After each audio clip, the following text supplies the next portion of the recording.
losako pe mabenisi ebele na kombo ya mokonzi wa biso Yesu Kristu oyo azali médiateur entre Nzambe na biso bato.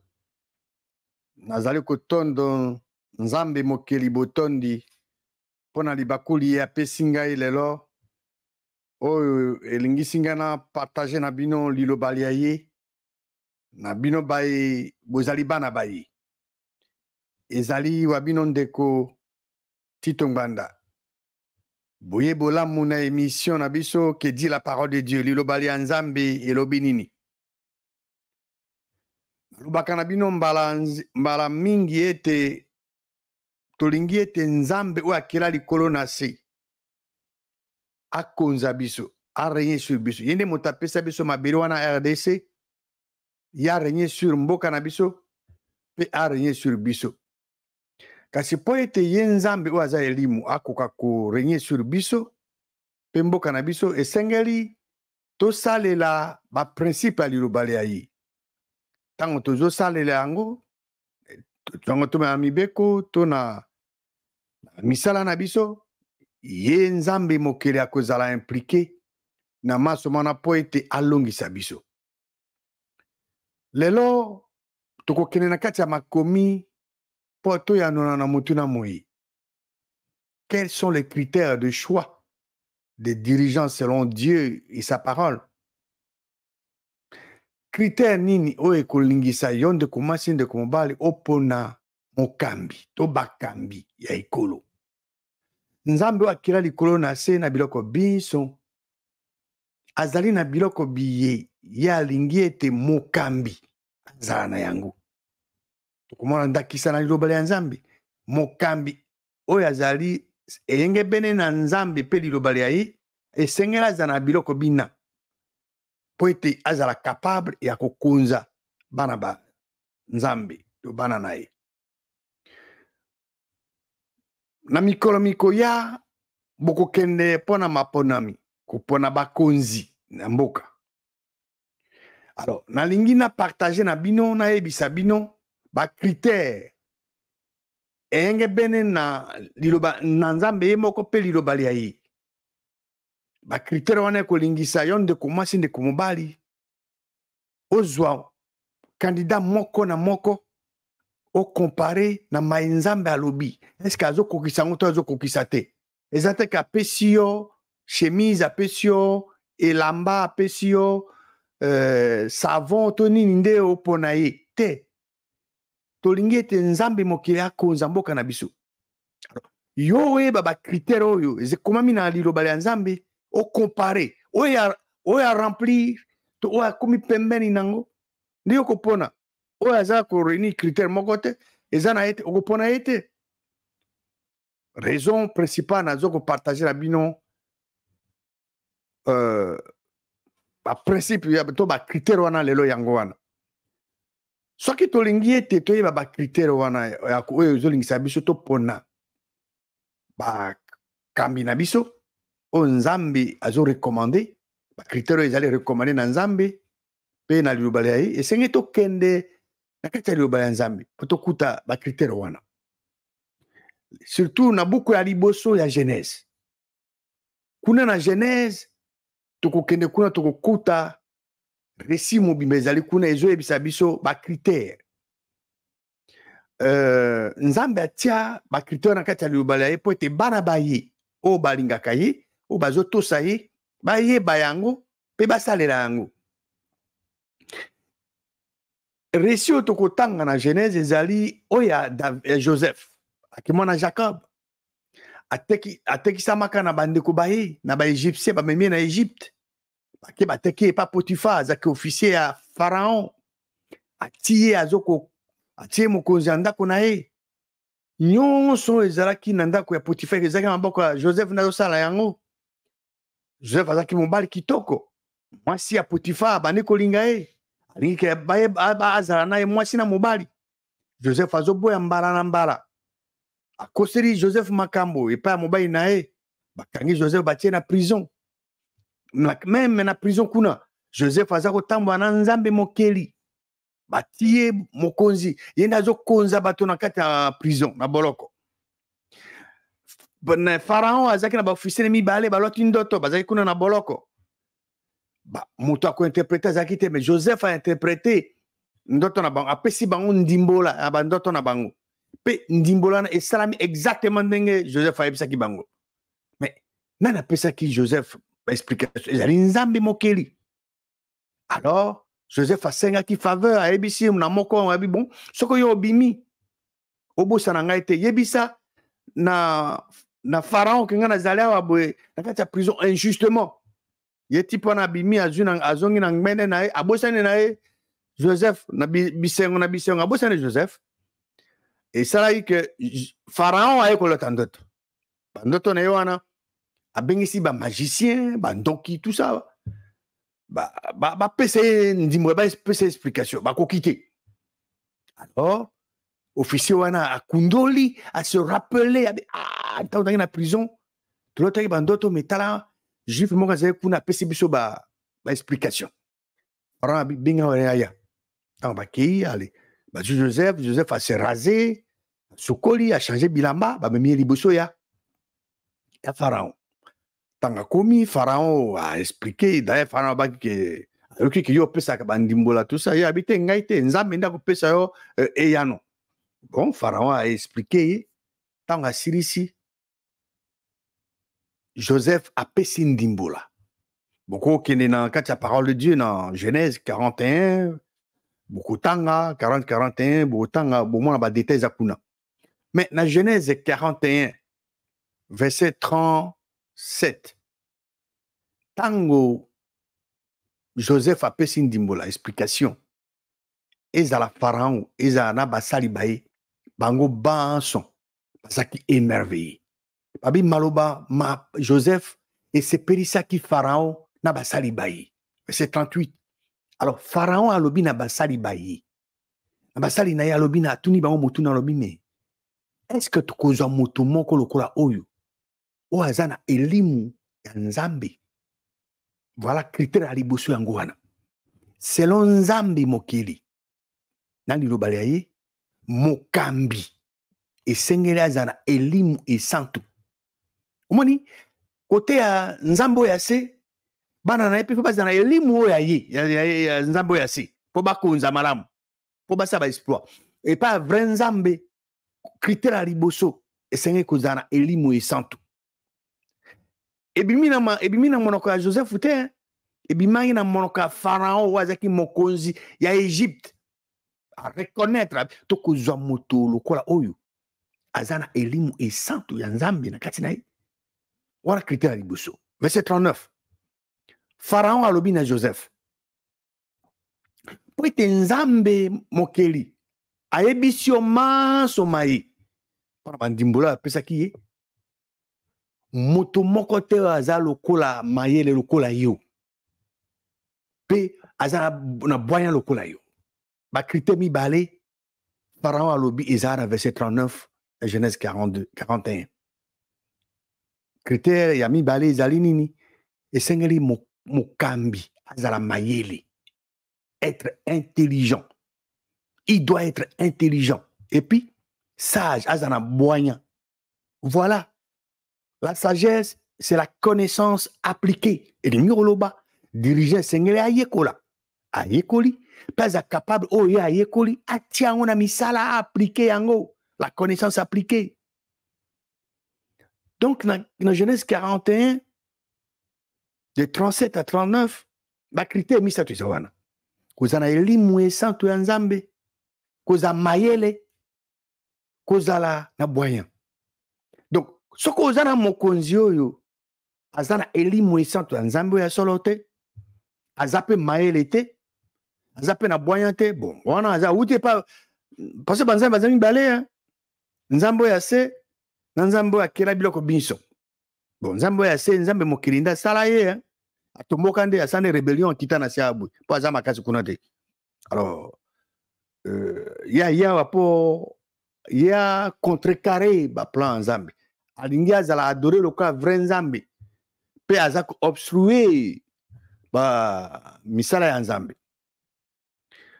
Verset 40, il y a Genèse 41. Pharaon alobi na Joseph nga na zo tia mokonzi. Atie mokonzi na ndako na ye.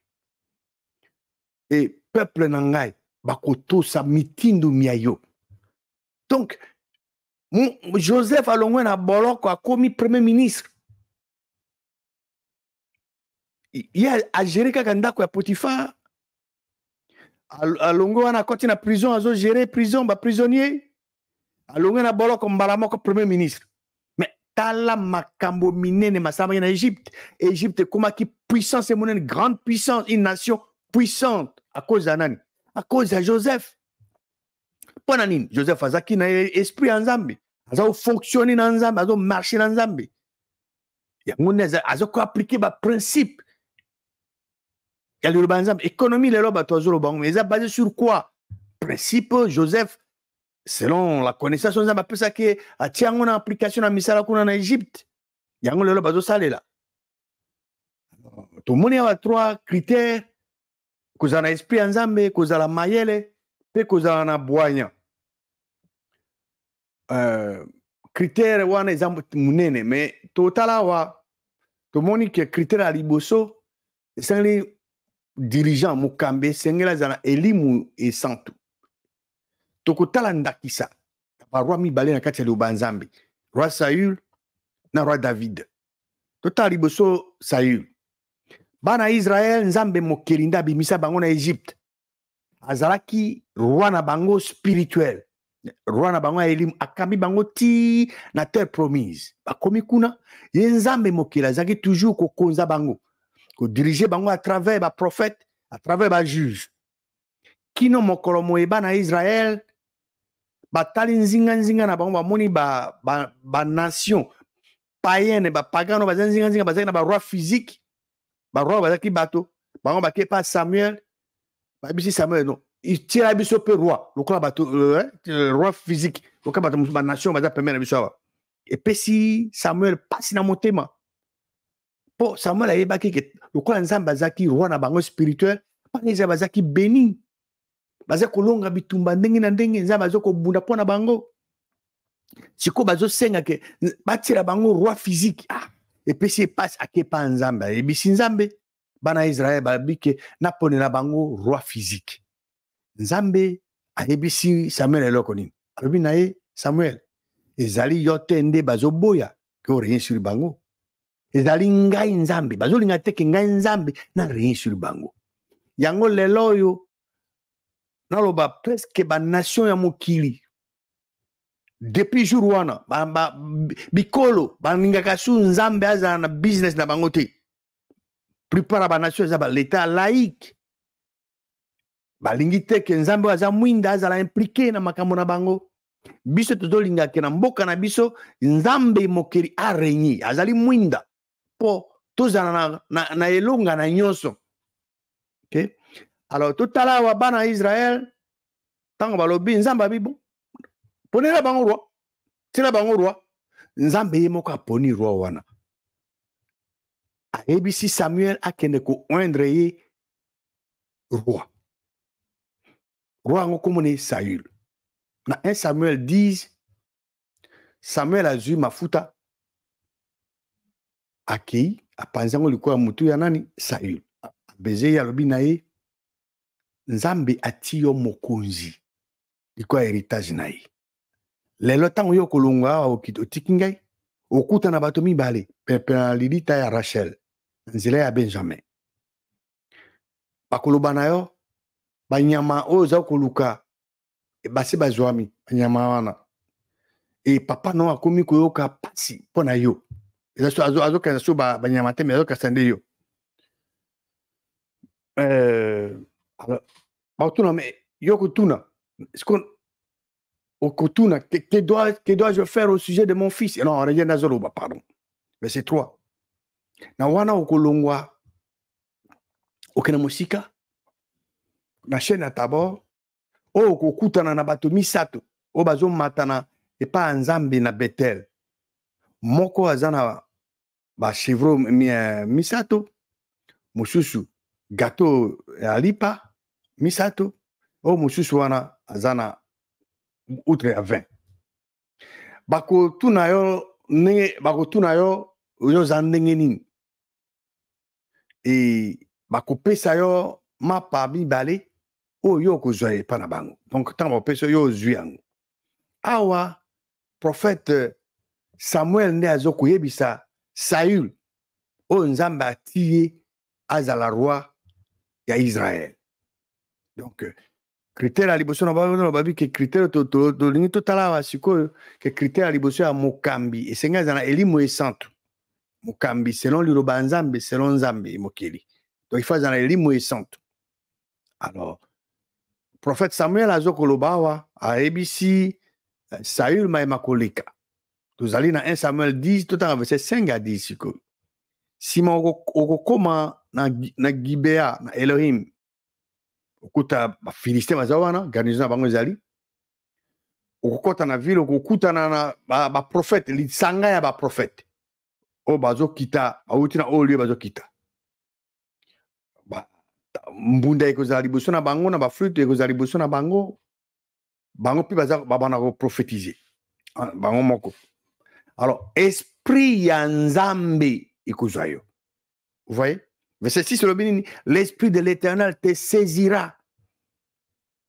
Tango oko prophétiser na bango. Oko changer. Oko moto mususu. Alors, verset 7, tango ba sinyo soyo. Eko salama. Sala oyo lingi. Po ete nzambe azana yo.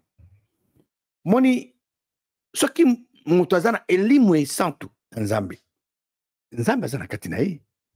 Lelo kubanda depuis jour à Pentecôte mutu yonso abotami mbotama ya sika azali na nzambe mokeli na kati ya Kristo na kati na ye kubanda na suki na yo ti na nzongolongo na makolo ozana Kristo l'homme intérieur na kati na yo likabo ya nzambe ozana ngo elingi loba nzambe avandi na kati na yo okotambola na ye ezali condition critère ya liboso ke mon dirigeant azanango o dirigeant azali côté ya vrai nzambe o nzambe azoloba o asengi o liyo nzambe azosenga. Alors verset 9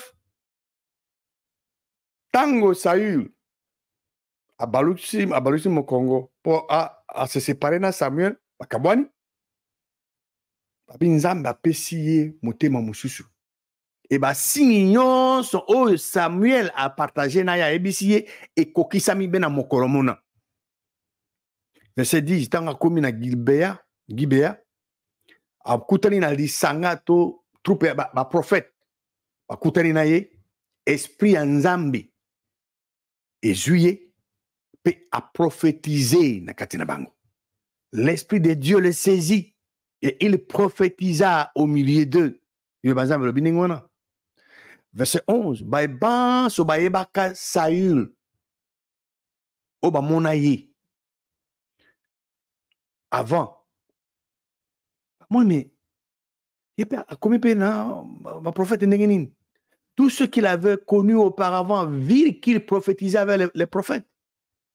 Combien a prophétisé na bango n'engeni? Et mais est-ce que comme moi na kiss parce que papa ya Saül comme na kiss. Alors est-ce que Saül peut comme moko ya ba prophète? Voilà, l'homme de Dieu, Salobaki nae Samuel, prophète Obaki, que akokene kuna akuta lisanga prophète akozwa elimu santo kozwa. Et voilà ezaki eloko ezaki ya liboso ya ezaki ya tina avant que ya koma roi akamba bana Israël. Sikoyo tokotala exemple mibale. Ezali ya roi David. Saül a commis roi. Nzambe atindi yake na ko exécuter volonté na ye asali angote. Nzambe a rejeté ye. Nzambe a ebisi Samuel yo zosu mafuta kende ko oindre mwana moko na moni na ndako ya Isaïe. Oh, il fallait nzambe apese sagesse eloko ni akoluba parce que il fallait pas que Saül ayoka ke akesu kuna apona moto mususu. Bon, akei batuni ye nzambe apese sagesse eloko ni senga loba et que pour sa sacrifice Singela ABC Isaïe 5 sabana n'est pas bagulia ensemble. 1 Samuel 16 verset 1. Nzambe mokelobi na Samuel. Mais yo kotika kolela Saül te po Samuel alinga ki Saül hein. Ça ou la mende. Yo kotika kolela te, kotika kolela le kona ete. Ngana c'est la rejeter pour être rien sur Israël te. Toni ça corne na mafuta kende. Na continue pas Isaïe azab Bethlehemite. Na moni na katikati ya bana na yeye ya mibali. O ngana lingi azala roi. Verset 6. Donc Samuel a commis, batuni ba question, alobino a pour un sacrifice, ale sengi Isaïe ba liana bana, ali ba kotina ndako alobina bango, tamba kotina ndako amoni mwana ya Isaïe alibo so kuluti ya David. Comme Eliab, tang moni oh moi nzambe azali bosona. Ya kasa ke yende loka azam costaud aza géant donc yende nzambe mokili aponi. Verset 7, nzambe alobina Samuel kotala apparence na ye wana te to taille na ye kotala auteur taille kotala ngote po ye na rejeter ngai nzambe mokili ngana za ko considérer loko muta zo considérer te muto atalaka loko zo frapper na misu kasi nzambe atalaka na kati ya mutima.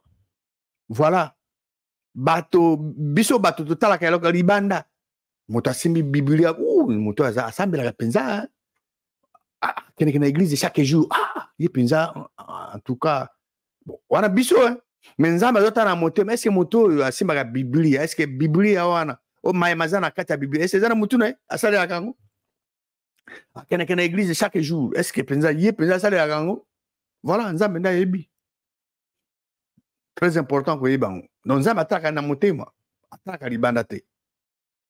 Alors, tant que koti, alors, abandi kolekisa mwana na moko na mwana liboso ami balé ami sato titi. Ata moko ti. Babili Samuel alekisi bana sambo liboso Samuel et Samuel obina Isaïe mais nzambe aponi moko te na kati na bango pas tuni yabi mezeme. Suka bana no so tuango. Alobi te moko o aza jeune bango. Ya aza okenge bi banyama nanga kuna. Bibwele. Samuel abi bon abi na ye tinda moto bakene koluka ye po biso to vana te soki ya komi awati. Verset 12 il y a 1 Samuel 16 Isaïe tini moto bakene koluka David azaki kitoko mobali kitoko vraiment de belle figure. Alors nzambe tango David azokota nzambe alobi na Samuel telema Andre Yewana jeune leki yene nzambe ya kenga ne azokenga bibwele to mona ya we Saül nzambe azuye po ya régner sur le banana apesi elimu to monia wa David ba Andre jeune ya azokenga banyama pa koma roi a dirigé bana Israël. Alors, qu'est-ce qui s'est passé? Verset 13, on dit que Samuel a dit mafuta nae, André, na katikata bandeko nae, et puis Elimu ya nzambe et saisir David. L'esprit de l'Éternel saisit David à partir de ce jour et dans la suite. Moni, critère à liboso wana ezali extrêmement important. Moto oyo azali mokambi selon nzambe ya solo esenga zana elimu esantu. Ntomoni exemple awa ndenge ya par exemple mibale ya roi Saül pe David et bokomona na bokotanga 2 Samuel 23 botanga chapitre mobimba mais dans verset 8 voici les noms de vaillants hommes qui était au service de David. David, tant comme roi, a se fait entourer. Na bateau, moto na moto, azaki na fort na domaine na ye. O bazaki nzinga yango aseba exploit. C'est ça alors mosala ya dirigeant. Mokambi, azali moto ayebi nyonso tout. Non, c'est pas un monsieur qui connaît tout. mais c'est quelqu'un qui s'est fait entourer des hommes capables, compétents autour de lui. Voilà les dirigeants. Ba critère mosusu ya kopona ba dirigeant selon Nzambe to liloba na ye epesamaka na Jétro bokilo ya Moïse na libuku ya Exode chapitre 18. Moïse azali kokamba bana Israël ye moko azo juger bango. Bokilo na amoni ezolekela ye Nzambe apesi ye sagesse eloko nini esengela yebisa Moïse po Moïse akoka kokamba bana Israël. Na verset 20 ya Exode 18 abi teya bango ba ordonnance mibeko ya Nzambe olakisa bango nzelo esengeli balanda. Verset 21 pona na katikati ya ba peuple nyonso bato bazali capable ba bazo banga Nzambe mutu abangaka Nzambe kaka oyo aza mutu oyo ayebi liloba Nzambe pa osalela yango bato bazali intègre bato baza ba ennemi ya cupidité c'est-à-dire kaka ata intérêt na ye non. Alors, pour bato bana, tia bango likolo chef ya ba 1000, chef ya 100, chef ya 50, chef ya zomi. Donc, selon verset 21 il y a Exode 18, Moïse et Sengele qui selon recommandation ou azui et pas abokilo nae et Sengela pona bato parmi ba peuple surtout des hommes capables. Bato bazo banga Nzambe qui craignant Dieu, bateau baza intègre. Les autres motos, le lobby comme monsieur lobby a changé à Balouki. Non. Oya lobby, yangonda kusala. Bateau baza batalaka intérêt à bateau basusu. Zakateka intérêt à yemoko. Abi bateau on a des foutia bango baza ba chef à 100, chef à 50, chef à 1000. Bango ba banako juger peuple à tout temps. Ba me makaka makambo eza minene pa na yo ba koki ko juger ngote ba yango epa na yo. Alors so sali ndenge wana oko zala na tâche eza facile oko alléger tâche na yo pe ko ningisa yo okamba bango malamu. Voilà. Ba critère nini ya kopona bakambi selon Nzambe pe liloba ya ye.